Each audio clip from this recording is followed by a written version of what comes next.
Amados, página de número 67, nós vamos iniciar uma matéria hoje.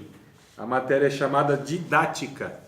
Didática. E aí a gente vai falar a que se propõe essa matéria, que importância ela tem na grade curricular da teologia e qual utilidade ela vai ter para as nossas vidas, né? Ela, lógico que ela é mais direcionada, mais específica para aqueles que ensinam, para aqueles que discipulam, para aqueles que pregam e etc. Mas talvez os irmãos não tenham esse ministério específico, mas de alguma maneira ela vai trazer aí um enriquecimento no conhecimento dos irmãos e de alguma maneira, aliás, amados, todos nós ensinamos, né? De alguma maneira ou de outra, não é não? De alguma forma, todos nós ensinamos. Inclusive, depois que temos filhos, a gente tem que ensinar. Não tem jeito. E ainda que não seja formal, né? Aquela questão formal, aquela questão pedagógica tão refinada, mas nós instruímos de alguma maneira as pessoas. E aí a gente vai ver a importância também da didática na questão da igreja, do ensino. Nós estamos vindo de uma matéria chamada apologética, que deu ênfase à importância do pensamento, do raciocínio, não foi isso? Discutir, de ter argumentos, né? de elaborar racionalmente, explicar a fé e a importância inclusive do ensino. Então, essa matéria apologética que nós acabamos de concluir a semana passada, essa didática ela vai ter um certo segmento da apologética, porque a gente vai falar também da necessidade do ensino, tá? Só que de outra maneira agora, né? Então, na página 67, está escrito: nós temos teologia do século XVI, professores e métodos dos séculos 19 e 20 e alunos do século 21. Está aqui na página 67, ó. Bem aqui em cima, tá vendo aqui, ó? Aqui, mano. Não, aqui, ó, no meu, aqui, ó. É livro de aluno, tá escrito alguma coisa. Eu sou aluno. Isso é pegadinha, eu sei, é pegadinha. Mas olha, aproveite todo esse espaço em branco aí. Vocês devem estudar, irmãos, toda a matéria, toda ocasião que tiver, que eu vejo que eu tenho oportunidade, eu vou bater na mesma tecla, tá certo? E isso é desde a primeira aula, né, irmã Edileuza? Faz uns 2 anos aí que eu tenho falado a mesma coisa. Amados, vocês são alunos, têm um material na mão, devem estudar. Não é para pegar esse material, trazê-lo para a classe, para ver se o professor vai explicar tudo que está aqui. Não é essa a proposta. A proposta é que vocês estudem. Leiam lá 3, 4 folhas, irmãos, por semana. Ó, que coisa fácil, não é não? Estudem lá, façam anotação e grifem alguma coisa. Meu Deus, tudo em branco. Façam a anotação. Aí, né, mano? No começo, é autógrafo, parece que tem aí de um monte de gente. Então, o que acontece? Eu gostaria que vocês tomassem mesmo esse hábito, tá bom? De estudar em casa e vir aqui, né? Ou seja, a gente se reúne uma vez na semana para discutir aquilo que vocês estudaram, que eu estudei, as dúvidas que vocês tiveram, tragam para cá e a gente pega todas essas dúvidas, essas informações e a gente direciona aqui, faz essa troca, né, de informações. Ou seja, os alunos também ensinam o professor. A gente está aqui para trocar os ensinamentos, aquilo que a gente estudou. Não espere só no professor, irmãos, tá bom? Vocês têm aí o desafio de estar alimentando em vocês esse gosto pelo estudo, né? E não deve resumir apenas... Vocês têm escola dominical na igreja de vocês? Não? Não tem? Tem culto de ensinamento de quinta-feira. Domingo. Não tem escola, só a irmã Edileuza tem? Tem de quinta-feira lá, culto de ensino, mas é ensino mesmo, pega-se um tema, desenrola o negócio, ensina sobre aquilo, não vai falar a Bíblia, né? Ensina a Bíblia e tal. Quinta-feira então, mas não tem nenhum material que vocês usam. Tem a Bíblia? Não tem um material didático, eu estou perguntando, não tem. Então lá também não tem, amado? Tem nenhum. Olha só. Domingo à tarde. Domingo à tarde? 5 horas, uma hora antes do culto. O que é? Uma escola bíblica também? Então tem escola bíblica lá. Tem um material que se usa? Eu não sei dizer. Apostila? Eu nunca fui, mas tem. Tem lá. Então, o materialzinho não sabe se é direcionado a um certo grupo, nunca foi, nunca participou. Ou meu amado? O meu era uma revistinha. Oi? Pouco tempo. O meu era uma revistinha. Era uma revista. Sim. Esqueci o nome. Da Assembleia. Sim, CPAD, Betel, então a revistinha de escola bíblica, CPAD, isso. Agora é direto na Bíblia. Ah, não tem nenhum material didático. Não tá. tem mais. Então é isso justamente que a gente vai discutir. O que é a didática? Né? O que é um material didático? É isso que a gente vai falar. E aí o que acontece? Nós devemos dar atenção para essa questão da necessidade de termos um ensino organizado, irmãos. Tá certo? Um ensino organizado na igreja. Então nós temos aqui a teologia, que a gente chama de um estudo sistemático. A gente tem um sistema de ensino, né? A gente tem uma proposta de ensino, por exemplo, aqui a gente lida com temas, com assuntos. Então a gente vai pegar um assunto, paracletologia, né? O estudo sobre o Espírito Santo, cristologia, o estudo sobre Cristo, escatologia, o estudo sobre as últimas coisas. Então a gente pega o tema, a gente vê o que a Bíblia diz de Gênesis e Apocalipse sobre isso, né? E é lógico, sempre fazendo aplicação à vida prática. Então isso é um ensino organizado, sistemático. Então na igreja, nós devemos também, em cada igreja, independente se tem muitos membros, poucos membros, independente de qualquer coisa, há uma necessidade de nós termos algum culto, tá certo? Algum culto que ele tenha a proposta de instrução, tá? E a gente vai discutir, então, nessas 5 aulas, vai ser mais curtinho, né? Nós temos aí 5 aulas, nós temos ou teremos 5 aulas e a gente vai falar então sobre a importância de tudo isso aí, tá bom? Então a gente vai começar a discutir. Por que eu perguntei se vocês têm ensino? Porque lá, se vocês tiverem ensino, é bom que tivesse, né?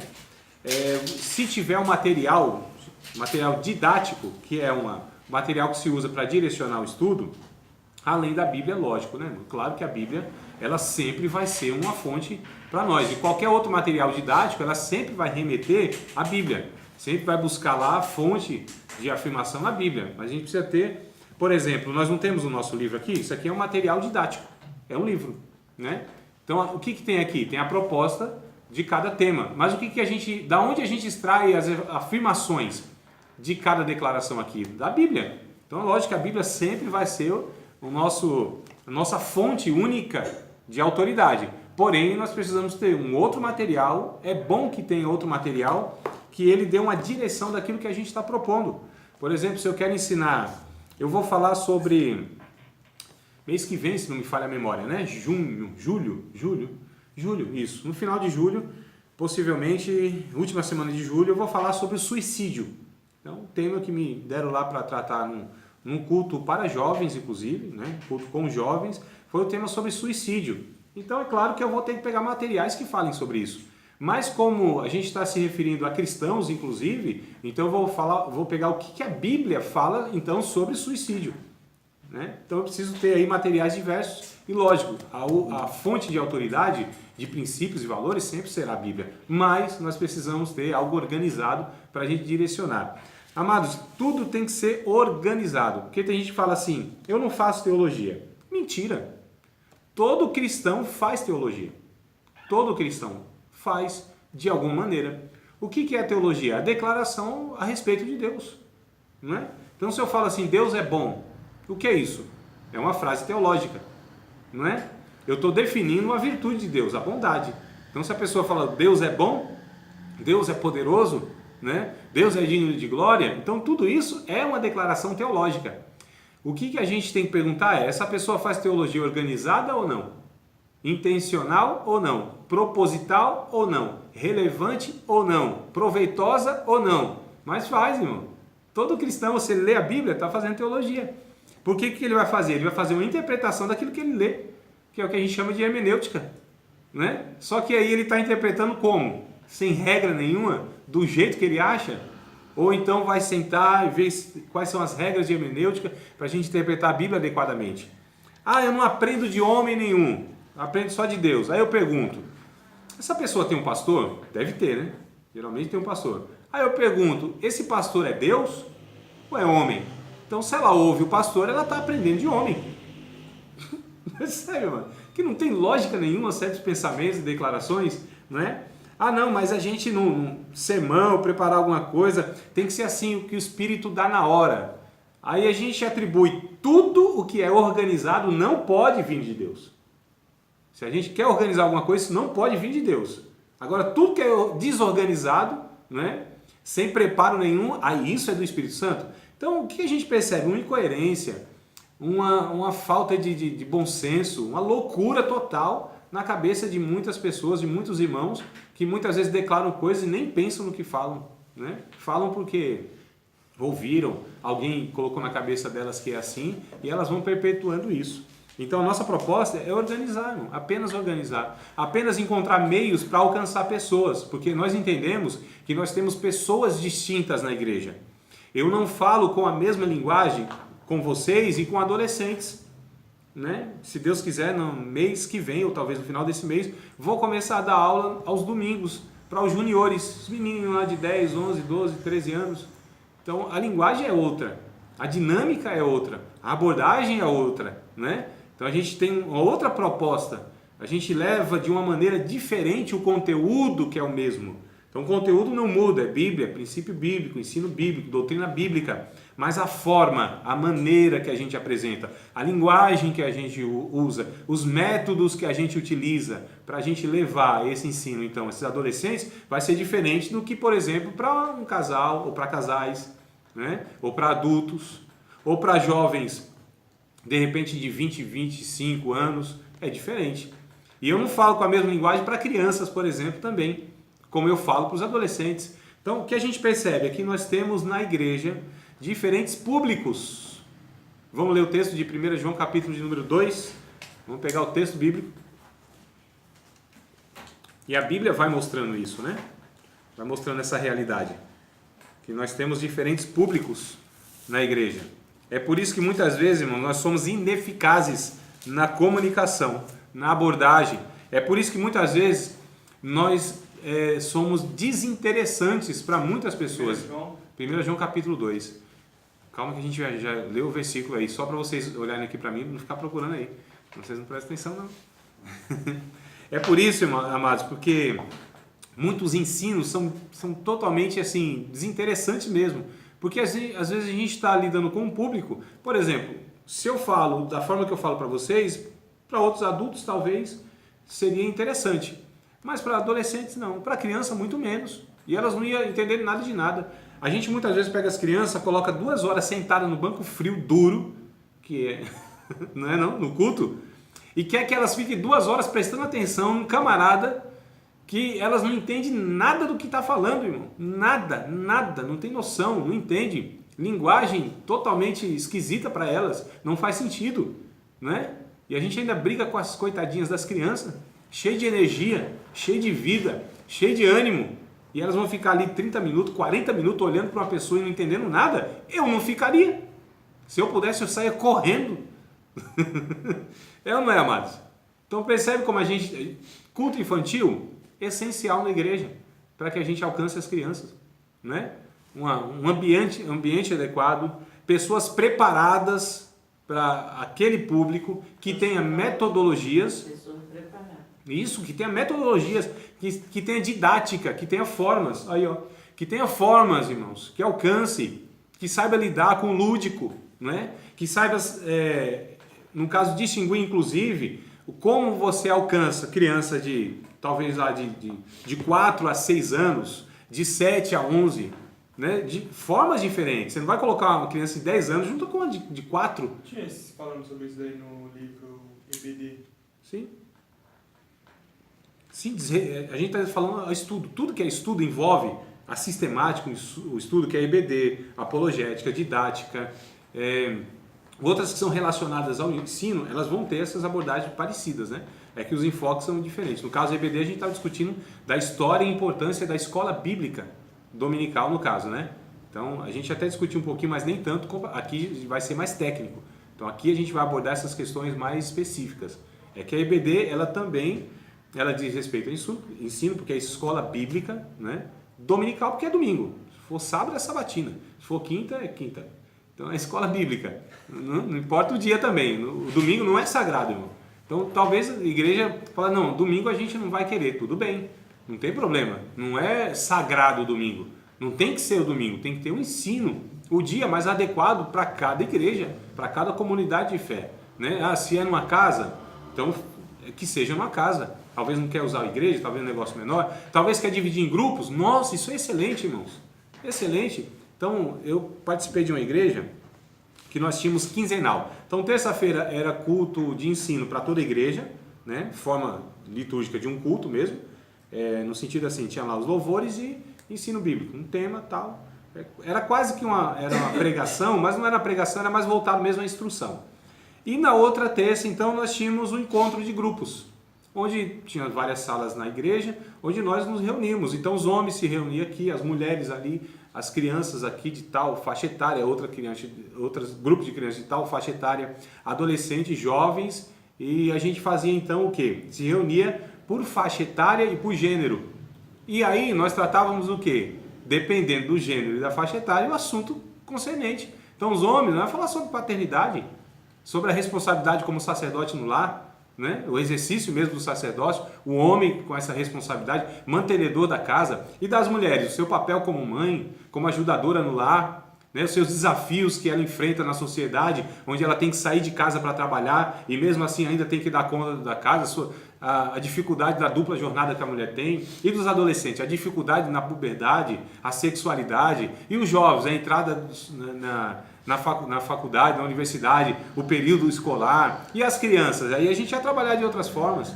Então vocês percebem que há necessidade de alcançarmos cada faixa etária, gênero, com temas que são pertinentes a eles. A terceira idade, esqueci ainda, né?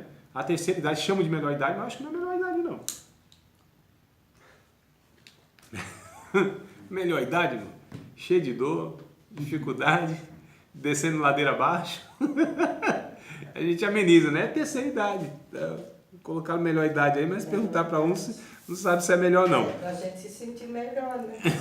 A senhora não está ainda nesse... Pra alimentar um pouquinho o nosso ego, né? A senhora não chegou ainda aí? Olha só que coisa interessante. Chegando. Tá quase, né? Tá bom. Então o que acontece, amados? Então a gente... lidar... Você vai falar para mulheres do lar, não sei o que, filhos, mas... e sua responsabilidade como ajudadora, mas e a viúva? E como a gente fala com a solteira, que é mãe solteira inclusive na igreja? Então vocês percebem, irmão, quantas necessidades nós temos, né? E a gente fala assim para todo mundo e acha que alcançou todo mundo. Não, amados. E é por isso que muitas pessoas não querem nos ouvir. E a gente põe culpa nelas. São infiéis, não amam mais a palavra de Deus, é nada. É a gente que é ruim na forma de ensinar. É a gente que não tem métodos. Mas o Espírito Santo é suficiente. Não é bem por aí. Não é bem por aí. Não é assim que a gente lida. O Espírito Santo nos dá inteligência. A Bíblia nos ensina, inclusive, e o próprio Jesus foi quem mais ensinou na prática isso. Os métodos que ele usava. Jesus tinha didática. Ele era um rabi, um mestre por excelência. Como mestre, como professor, ele tinha suas didáticas, suas pedagogias. Jesus utilizava, que hoje é reconhecido, a pedagogia nas universidades, a filosofia e tal, mas a gente já vê isso em Jesus na prática da docência, na prática do ensino. A gente já vê isso, Jesus aplicando isso, irmãos, olha. E aí a ciência, depois, né, as ciências pedagógicas que vão descobrir, vai dar nome, mas Jesus já utilizava isso, ó. Porque inclusive também já era uma prática dos filósofos, dos ensinadores, dos mestres, que sempre houve. O ensino sempre esteve ligado ao ser humano em todo o tempo. Não sei se vocês lembram, na aula última, a última presencial que nós tivemos aqui, né? Porque a última aula foi por vídeo, né? Foi o vídeo lá que a gente encerrou a matéria, por conta da dificuldade lá que teve aí do combustível e tal. Mas então a penúltima que nós tivemos, não sei se vocês lembram, mas eu falei de João capítulo 6, verso 44 e 45, lembram? Mas lembra do texto? Qual é então? Então não lembra. Então vamos... Mas eu não... Não guardou, então vamos fazer o quê? Nós vamos fazer agora a prática. Não, Evangelho de João 6, 44 e 45. Olha só, essa matéria, preste atenção. Vá folheando aí, mas não disperse com o seu ouvido não. Essa matéria talvez seja uma das poucas, ou a única, que enquanto que a gente vai ter a teoria, vai ter a prática ao mesmo tempo. Tá certo? Então, quase tudo que eu falar aqui, e a forma que eu passar para vocês, já vai ser a prática daquilo que a gente, da teoria que a gente vai passar. Ou seja, o que a gente está fazendo agora? Repetindo, ou por meio da repetição, ver se a gente grava na memória, né? Aleluia, segura aí, porque a palavra é viva. Foi a Bíblia que caiu? Foi, então a palavra é viva, ela se mexe mesmo. É. Então, olha só, amados, preste atenção. Não leiam, não. A repetição é uma didática, é um meio que a gente tem para memorização. Então, a gente falar repetidas vezes a mesma coisa. Porque não é que a gente ouve uma vez, vê uma vez, aquilo grava, a gente aprende e está tudo certo. Pô, que bom que fosse assim, né? Amém, rapaz. Assim. Mas não é, né, irmão? Mas não é. Nós precisamos, às vezes, ouvir muitas vezes a mesma coisa, ler muitas vezes a mesma coisa, até que aquilo seja compreendido de tal maneira, inclusive que faça parte, que eu consiga aplicar aquilo na minha vida. Então a gente aprende que o aprendizado é um processo.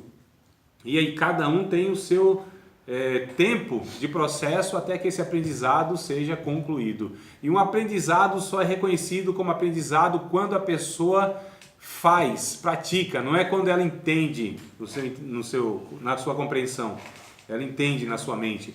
Não é quando ela consegue repetir a teoria, porque tem uns alunos que é assim, né? O professor fala e você pergunta para ele depois, nossa, ele explica tudinho que o professor falou, sabe a teoria assim perfeitamente. Fala, nossa, olha só, aprendeu. Não é nada, irmão. Tem que ver se ele aplica aquilo, se ele vive aquilo, se ele materializou aquilo. Aí sim, aí a gente fala, não, ele aprendeu. Aprendeu porque está fazendo, está colocando em prática, né? Porque senão fica um teórico, um cabeça obesa, que a gente chama, né? Pessoa grande, mas não aplica. Então tem uma frase que diz assim, ó, quando eu ouço, eu esqueço. Quando eu vejo, eu lembro. Quando eu faço, eu aprendo. Então tem muita coisa que a gente ouve e esquece, não é? É ou não é? Quando a gente vê, a gente lembra. Mas quando eu faço, irmão, aí eu aprendo. Quando eu pratico, eu realizo. É por isso que tem um negócio muito interessante que a gente usa na didática, principalmente com jovens, que são dinâmicas. Dinâmica é onde a gente pega alguma atividade e aí a gente no final ensina alguma verdade sobre aquilo, né? Vou dar um exemplo de uma dinâmica que eu fazia bastante com jovens, escola bíblica dominical. Eu tinha as cadeiras e tal, né? Então a gente limpava tudo, tirava as cadeiras, ficava a sala vaziazinha. E aí o que eu pegava? Pertences deles, relógio, celular, né, um vaso que tinha lá e tal, e colocava aqui, por exemplo, daqui até lá. E aí colocava eles aqui, pedia para que eles fizessem o trajeto, olhando, né, fizessem o trajeto até chegar na outra ponta. Faço isso, vocês conseguem fazer? Ótimo, tranquilo, tá bom, então vamos voltar todo mundo aqui. Vendava os olhos de todos. Vendava. Fala, agora cada um vai ter que fazer esse trajeto de olhos fechados. E o desespero de pisar no celular e quebrar, né? Derrubar o vaso. E agora, irmão? Só que eles não sabendo, todo mundo de olhos vendados, eu tirava tudo. Tirava tudo, né? E você precisa ver, irmão, que desespero, né? Olhando assim, tentando sentir alguma coisa assim, e a dificuldade de chegar do outro lado. Nossa, que dificuldade. Chegando do outro lado, eu tirava a venda. Eles olhavam assim, professor, mas não tem nada. Não tem nada. Aí a gente ensinava uma verdade com essa prática. Não vou nem falar da aplicação aqui, né? Qual é a verdade? Eu disse que não ia falar. Não vou falar. E aí a gente ensinava, quer dizer, é uma dinâmica. A dinâmica é o quê? Eles fizeram. Aquilo que eles fizeram, realizaram, né? Quando eu falei de uma verdade após o feito, pode ter certeza que isso vai ficar gravado de uma maneira muito mais eficaz se eu só falasse. Se eles só ouvissem. Porque se eles ouvissem, com certeza eles iam esquecer. Eles aplicaram e aprenderam. Porque a dinâmica eu fiz, eu realizei. O que eu usei? Vários sentidos, irmãos, da alma, várias faculdades da alma. A audição, isso, a audição, porque eles ouviram, né? O tato, ou sentir, que são os sentidos, né, sensoriais. A visão, de alguma forma, porque depois eles visualizaram, antes e depois. Ou seja, eu estou utilizando aqui de vários meios que o ser humano tem para aprender, os seus sentidos, que a gente fala, né? Então, as faculdades da alma, visão, audição, tato, olfato e paladar. Se a gente consegue usar os 5, irmão, é claro que a pessoa absorve com muito mais eficácia do que um só. E a gente aposta mais o quê? Na oratória, na fala. Então, a pessoa tem que ter um ouvido bom para que grave. Mas essa é a questão. É um dos meios menos eficazes que tem a fala, a oratória apenas. Olha só. É por isso que nas crianças, por exemplo, pouca gente fala. A gente usa o quê? Bonequinhos, fantoche, vídeo, desenho, né? Com jovens, dinâmica. Aí com os adultos, sim, a gente força mais o questionamento mesmo e a repetição. Essa é a questão que eu quero ler com vocês. é a repetição. Então a gente lê uma vez, vamos ler outra vez a mesma coisa, outra vez a mesma coisa, outra vez a mesma coisa. O que a Bíblia chama isso? De reflexão. Aliás, chama de meditação, né? Mas é a mesma coisa. Então, bem-aventurado quem?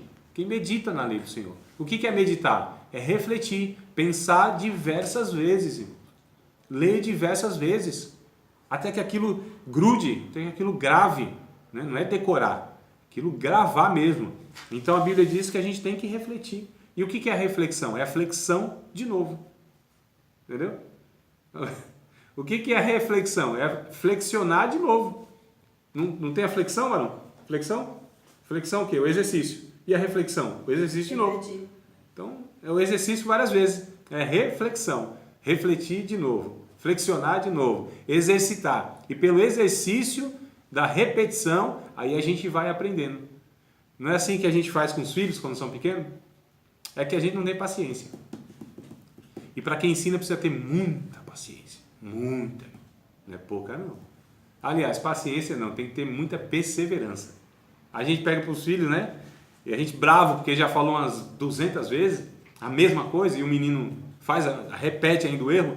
Aí a gente fala assim, quantas vezes eu já te falei isso? Quantas vezes eu vou ter que te falar isso? Eu respondo, tantas vezes quantas forem necessárias, até que a pessoa faça. Porque cada um, né? Porque a gente fala assim, nossa, com um tal filho era 2 vezes eu falava já era. Esse aqui, umas 200 vezes. Irmãos, cada um é cada um, né? Então eu falo, não é possível, rapaz. Eu tinha um aluno que eu falava uma vez e não precisava mais, mas o outro tinha que falar 200 vezes, explicar e desenhar. Mas é assim, irmãos. Cada pessoa, ela é uma pessoa e ela precisa ser tratada como uma pessoa única, né? E a gente precisa ter perseverança. Um dia tinha um irmão que ele enchia a paciência do pastor, né? Perguntava todo final de culto alguma coisa, né? Aí, como é isso, pastor? Como é isso? O pastor um dia sem paciência, irmão. Ele falou, pastor, me explica aí a questão, quem são as bestas lá do Apocalipse? O pastor disse, a besta é você, meu irmão. Perdeu a paciência. A besta é você. Tô brincando, irmão. Então, assim, é só para falar que a gente precisa ter muita perseverança. A gente precisa, o ensino é algo que dá trabalho demais, irmãos. Exige investimento financeiro, investimento de tempo, investimento de pensamento mesmo, né? De inteligência, de raciocínio. E aí talvez seja um dos motivos para que as pessoas não queiram ensinar. Poucos ensinadores nós encontramos. Poucas igrejas com essa proposta de ensino, porque dá muito trabalho. O retorno é muito lento. Muito lento. Pense num negócio que demora para dar retorno. É ensino, é instrução. E a gente vive numa era onde as coisas têm que acontecer rápida, né? Tem que ser tudo agora. E o número conta demais, né? As pessoas, elas dependem de número para se automotivarem. Essa questão, não. Se a sala está cheia, nossa, que coisa boa. E se vai esvaziando? E aí? Ué? Desestimula. Quem que desestimula? O professor não pode desestimular. Ele ensina com o mesmo entusiasmo. 1, 2 pessoas, uma multidão. Não tem diferença para um professor, para um ensinador falar com uma pessoa ou com 1.000. Ah, mas nem todos pensam assim. Mas deve pensar assim, deve ser assim. Pastor André Tem que pensa ser assim. Hã? Quem? Pastor André. Sim, claro. Poxa, todo professor tem que pensar assim. Todo discipulador tem que pensar assim. Todo pastor tem que pensar assim. Todo aquele que entende o valor de uma pessoa tem que pensar assim. Jesus pensava assim. E nós somos discípulos de Jesus, irmãos. Nós devemos nos empenhar. Jesus, ele pregou as maiores verdades, as mais profundas verdades para uma pessoa. Foi para a multidão, não. Mulher samaritana, o Nicodemos, verdades profundas para uma pessoa. Para as multidões, não foi tão assim ensinamento aqueles profundos, não. Foi também ensinamento. Mas quando a gente pega mesmo aquelas verdades, sabe, bem profundas, a gente vai perceber que Jesus, ele se direcionava a 1 pessoa, 2 pessoas, 12 pessoas, né? Ele falava e tal, a multidão. Aí a multidão meio assim não entendia, compreendia muita coisa e ia embora. Aí chegavam uns poucos lá para Jesus, o senhor explica melhor esse negócio aí, porque a gente não entendeu não. Nem vocês entenderam? Não. Mas fica aqui, vocês querem saber mesmo? Aí Jesus explicava. O que eu falei do pão, do fermento, não tem nada a ver com Herodes, é isso, isso e isso. Ou essa parábola que eu contei, que ninguém, assim, quase ninguém entendeu, e eles nem fizeram questão de entender, foram embora, porque não tem compromisso com a verdade, porque não tem sede pela verdade de Deus, porque é gente do oba-oba, sabe? Gente do fanfarrão, cheio de fanfarrão na igreja, tudo fanfarrão. Gente que só quer a festa, o oba-oba, o arrepio, gente que só quer a providência, o receba, e essas bobagens todas que a gente vê no meio da igreja, né? Agora convida o culto do fogo, o culto do milagre, o culto da revelação, o culto da visão, o culto do céu aberto, o culto das muralhas caindo, o culto do gigante se desgraçando. Esses negócios assim, o povo enche a igreja. Irmão, vamos estudar sobre a palavra de Deus. Irmão, vamos aprender sobre como viver o matrimônio, assim, negócio substância, coisa boa. Vamos nos reunir aqui, os casais, pra gente, sabe, irmão? Não, a gente, inclusive, tem que fazer um monte de outras coisas para atrair eles. Que só essa proposta não dá, não. Não vai. Né? Então, não, vamos estudar aqui a palavra aqui. Vamos aprender sobre um livro da Bíblia aqui, 6 meses. Amados. Então, a gente percebe, queridos, que a gente tem a necessidade, como igreja, de instruir, de ensinar. Isso em toda a Bíblia, de Gênesis a Apocalipse.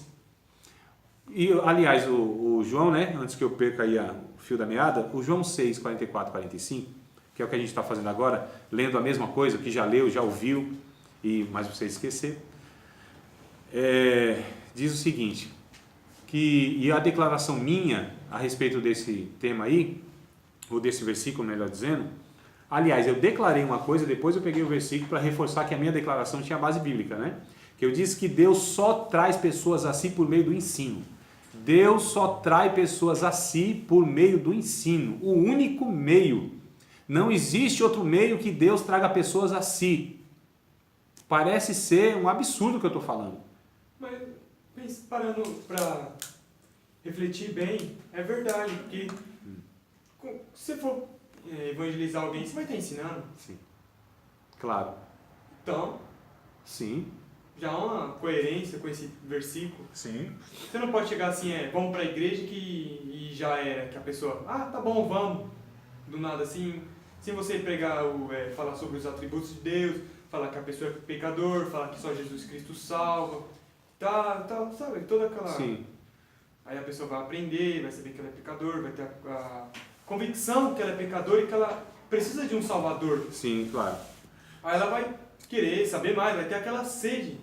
Deveria, né? Deveria ter a sede. Nem sempre tem. Sabe por quê? Porque as pessoas não são convidadas a Cristo por meio do ensino. Existem muitos outros meios que as pessoas estão usando para atrair as pessoas para a igreja. Sim, com materialismo. É por isso que a minha afirmação é: Deus só traz as pessoas a si por meio do ensino. Mas podemos perceber uma coisa, as pessoas que vão pelo materialismo...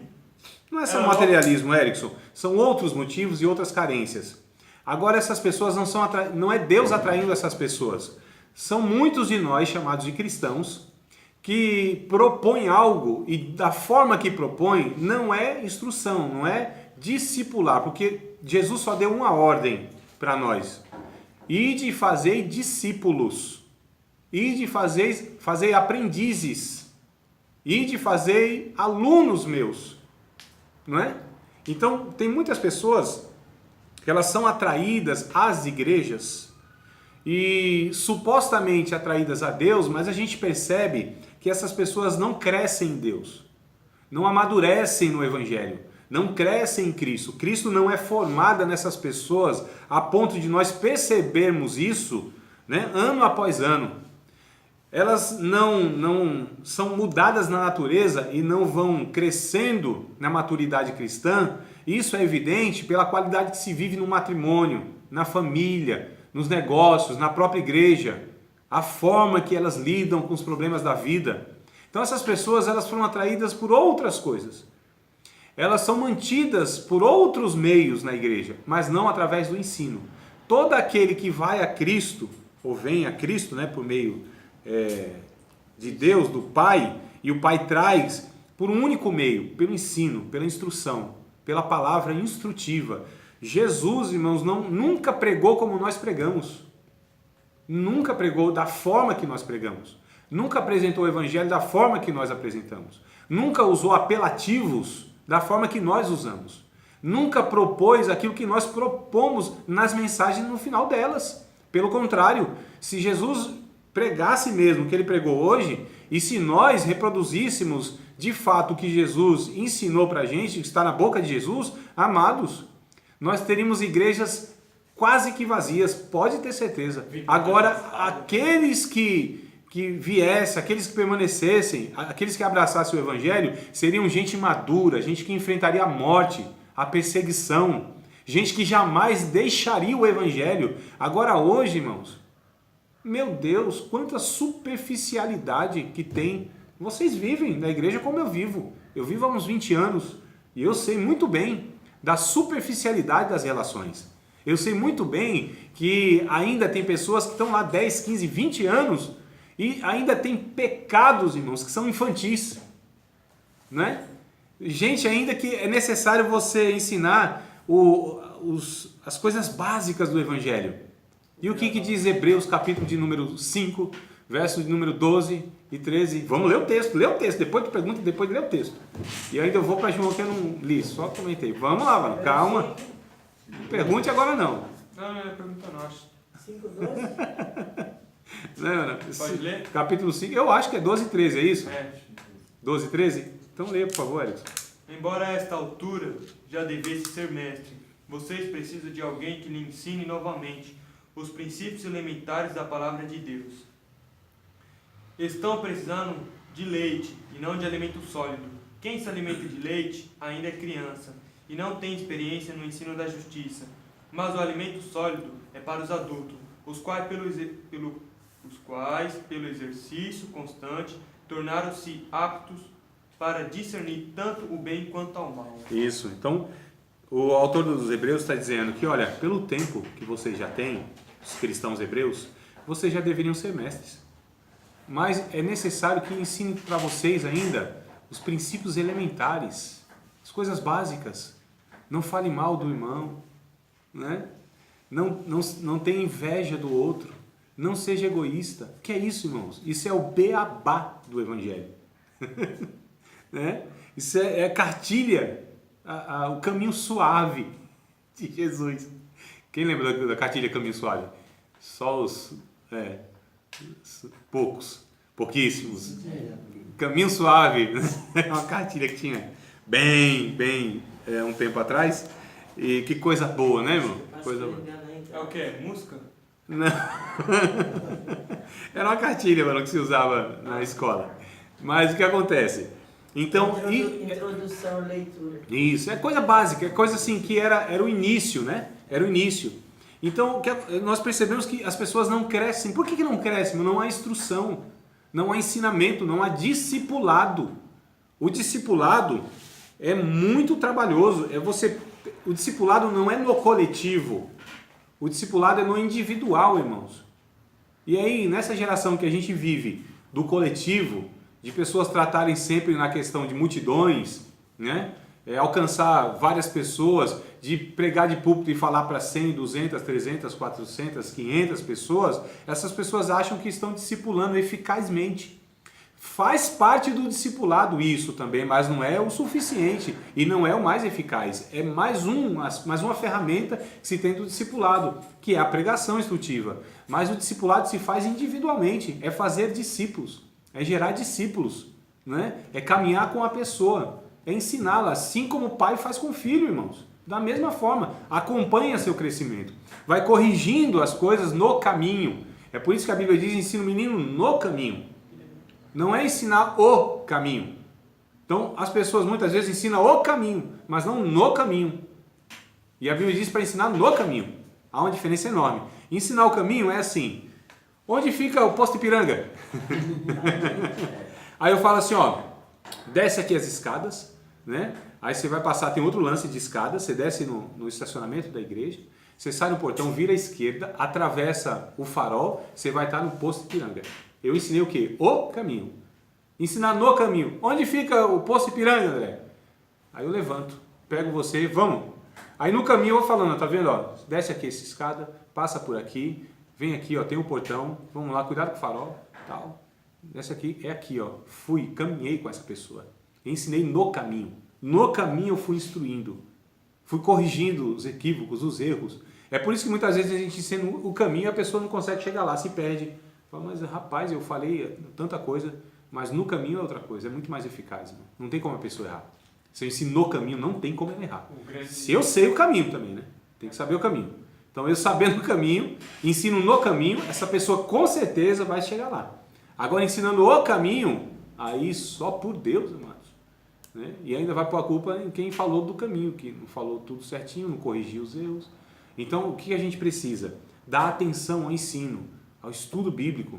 Isso é essencial para uma igreja chegar a ser madura, para que uma igreja seja relevante, para que uma igreja seja bíblica.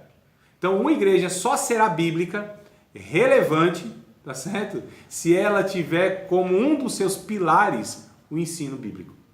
Para uma igreja ser bíblica, relevante e saudável, ela precisa ter 3 pilares. 3, é o tripé.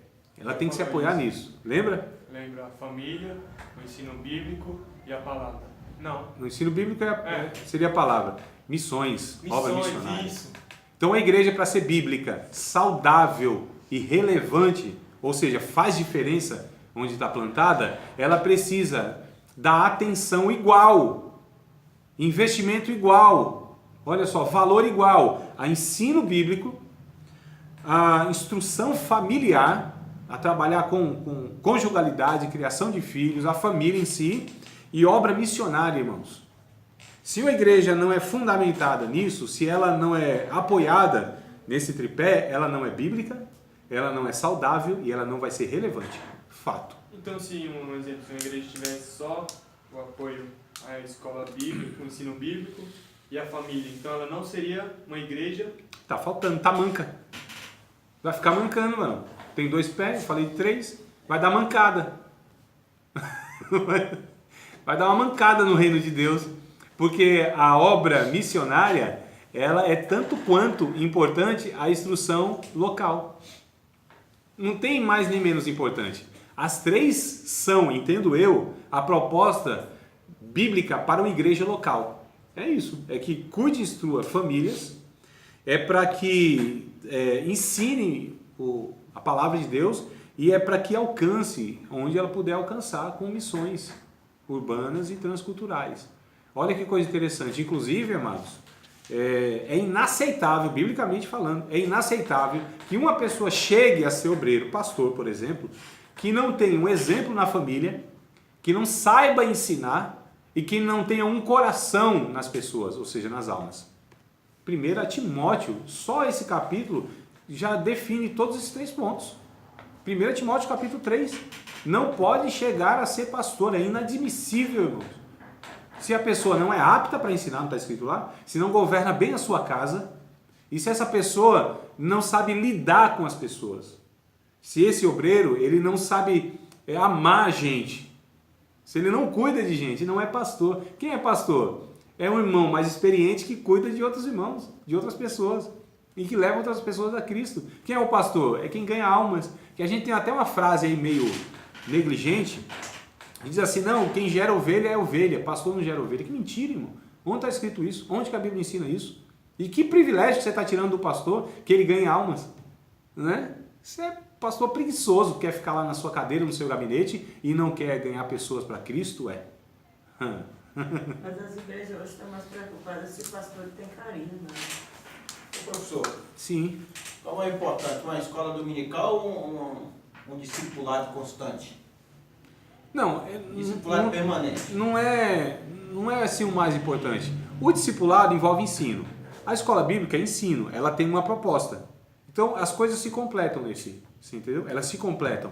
Então quanto mais, por exemplo, se você tem uma escola bíblica, se você tem um discipulado, esse discipulado mais específico, né? De repente para novo convertido. Aliás, as escolas bíblicas que elas são estruturadas, ela tem lá uma classe para novos convertidos, por exemplo. Ela vai ter lá assuntos que vão lidar com adultos, com jovens, com crianças. Então a escola bíblica é um braço que se tem, é mais uma ferramenta do ensino. É um discipulado, é um certo discipulado. Só que não deve ser o único, né? Mas a escola dominical é uma apostila. E o discipulado é na prática, na experiência, né? Na Bíblia, né? O pastor ensina, né? Então, mas a escola bíblica, embora ela possa seguir lá um roteiro, um livro, uma revista, mas é claro que toda a proposta de ensino bíblico tem que levar a pessoa à prática, né?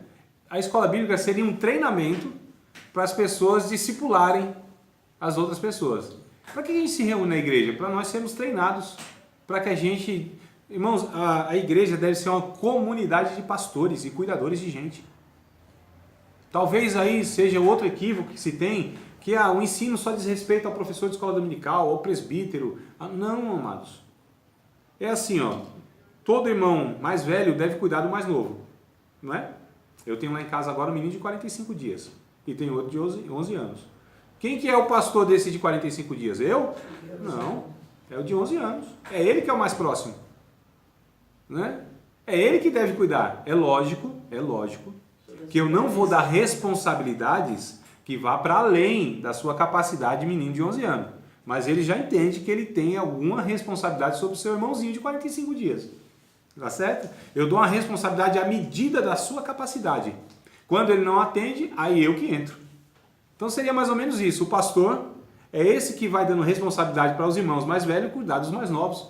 E os mais novos vão recebendo aqueles que vão chegando. Deveria ser assim. Irmãos, isso é natural, isso é da natureza, isso deve ser da igreja também. Irmãos mais experientes devem ser responsáveis para cuidar uns dos outros. O que é a igreja? É uma comunidade de pastores. A igreja é uma comunidade de cuidadores. A igreja é um reino de sacerdotes. É isso que diz a Bíblia, irmãos. É isso que a Bíblia ensina. 1 Pedro, capítulo de número 2, versículo de número 9. Apocalipse, capítulo de número 1, acho que é verso de número 6 ou é 7. Nós somos um reino de sacerdotes. São sacerdotes, são ensinadores, são pastores. Todos nós devemos ser pastores, por exemplo, homens dos nossos lares. Nós somos responsáveis pelos nossos lares, não é o pastor. Nós somos responsáveis pelos nossos filhos, não é a tia da escola bíblica dominical. Embora eles deem suporte para nós, né? O pastor é responsável por 200 ou 300 irmãos na igreja? Não. Quem é o mais próximo daquele irmão? Quem é? Sou eu? É meu vizinho aquele irmão? Então eu sou. Foi eu que trouxe ele para a igreja, então eu devo ser responsável. Porque a gente tem esse negócio, a gente contabiliza, né? Eu ganhei 10 almas para Jesus nesse ano. Mas tá bom, você ganhou, quer dizer, você disse que ganhou porque trouxe a igreja, só levantou a sua mãozinha lá no apelo, né? Tem que apelar mesmo. Algumas mensagens tem um apelo desgraçado, tem, né? Apelar, ganhei 10 almas. Mas se acompanha, aí ó, se acompanha, nesse ano você levou essas pessoas a Cristo, a maturidade, elas estão caminhando com as suas próprias pernas ou não? Então calma aí, irmão. Então eu não ganhei essas pessoas. Eu não ganhei. Eu apenas gerei elas de alguma forma e abandonei elas sozinho. É como se eu tivesse gerado o meu filho, né? Lá, peguei e gerei, tá aqui, ó. Aqui o meu filho. Tá aqui, trouxe a luz, tá aqui. O que você vai fazer agora, André? Vou deixar em qualquer esquina, vou embora. Para ver se eu faço outro filho. Seria absurdo, não seria, irmão? Então, mas quando a gente faz isso com outras pessoas, não é absurdo também? Deveria ser.